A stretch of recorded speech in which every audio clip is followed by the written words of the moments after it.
Blaise Pascal and COVID-19. To start, who is Blaise Pascal?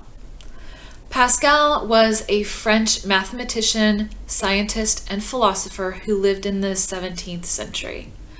I think it's interesting to note that he lived at the same time as the historical Cyrano de Bergerac, who the play is based on, and the historical D'Artagnan, the character who shows up in The Three Musketeers and in the play Cyrano de Bergerac briefly, if you're familiar with the play. So I think that 1640s France was probably an interesting place to be at the time.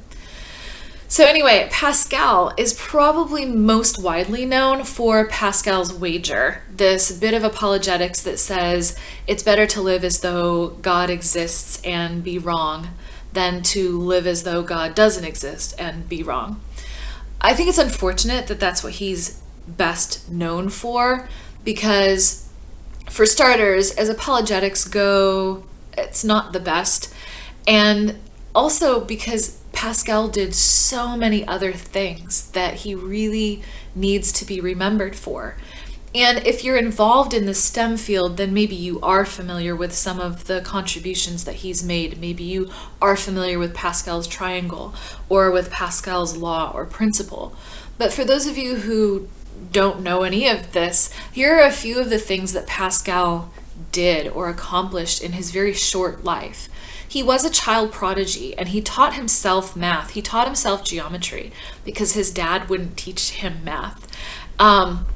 And by the time he's a teenager, he's like publishing essays on math and science. He did different scientific experiments with barometry and hydrodynamics. In fact, his law or principle leads to him inventing kind of an early version of a hydraulic press. And he also invented the syringe. He laid the foundations for modern probability theory, and he created an early roulette wheel. He also invented an early calculator and an early form of a wristwatch. So, I mean, he did all of this amazing stuff that I think most people don't realize, he had his hand in a lot of things. But then later in his life, he sort of set that aside and became more involved in just philosophical thought. And that's what really drew me into Pascal. That was my introduction to Pascal, was picking up a book and reading some quotes of his that came from the book Pensées, which is French, that means musings or thoughts. And that book was actually published posthumously. And if you can imagine someone just jotting down notes on scraps of paper of different thoughts that they have about life, and then someone coming along later and compiling all of those in book form, that's essentially kind of what Pensées is. And the thought that grasped my attention and made me discover Pascal is: all of man's misery comes from an inability to sit quietly alone in a room. I'm an INTJ, and I'm not super big on Myers-Briggs, but I do find that it is helpful as a shorthand when talking with people who are familiar with it, to give them a general idea of what I'm like.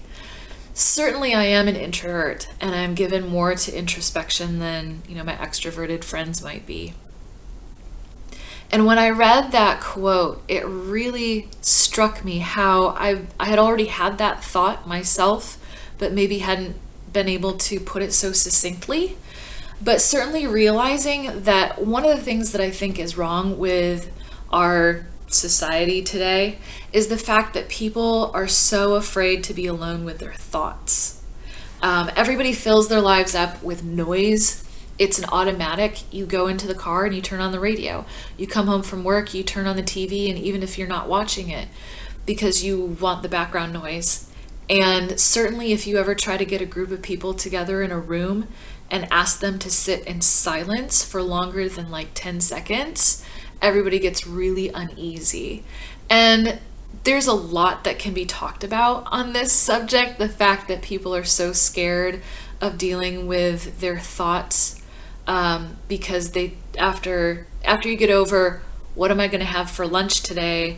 And did I remember to put the clothes in the dryer? You start getting into thoughts about what is my purpose in life, and why am I here, and all of that stuff. And that's, I think, what scares a lot of people and why they can't handle that silence. Now, what does this have to do with COVID-19?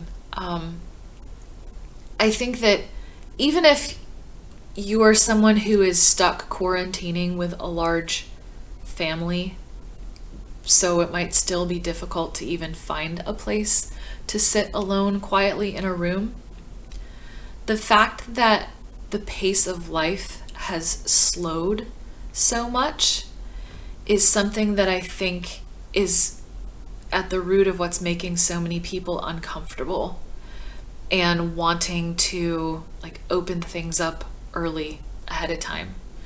I don't think that it's really that they want a haircut so badly. I know that obviously some people, it's because they've lost work and they really are concerned about what they're going to be doing financially.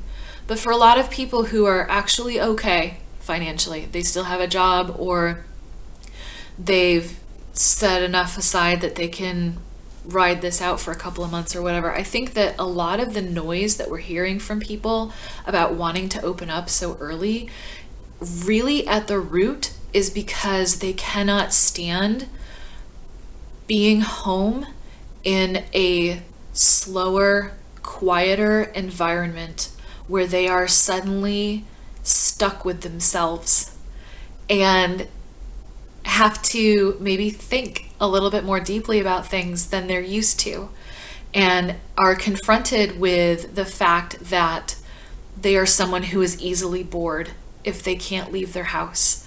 And other aspects of who they are as a person. I think that this whole pandemic certainly does make people, or should make people, be more introspective and think about who they are as a person. What are their values? What stance are they going to take on this?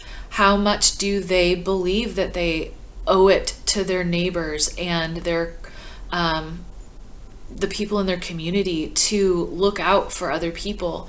How much are they able to be sort of self-reliant in terms of keeping themselves entertained, keeping themselves productive and mentally sound in an environment that is so foreign to them now? And so I think that Pascal's thought of people being really uncomfortable with a slower pace of life, and certainly especially when it's slowed to the point where you are sitting quietly and confronted with those deeper thoughts. The fact that people do not have practice doing this, I think, is really coming to the fore in all of the clamoring and the anxiety of, what do I do with myself? So this quote really, it's always sort of been hanging out in the back of my mind because I've always liked it, and I've always felt that in general people don't take time to sit and think in silence about some of the deeper things in life.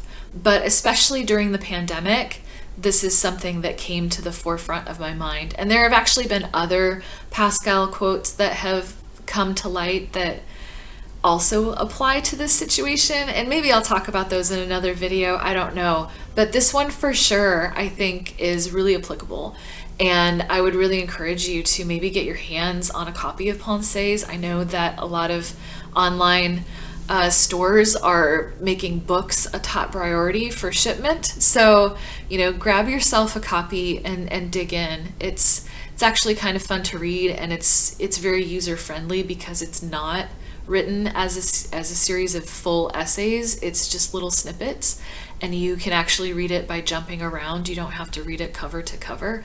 So it is user friendly in that regard. I think that you'll find some good gems in there that might resonate with you if you like to think about things.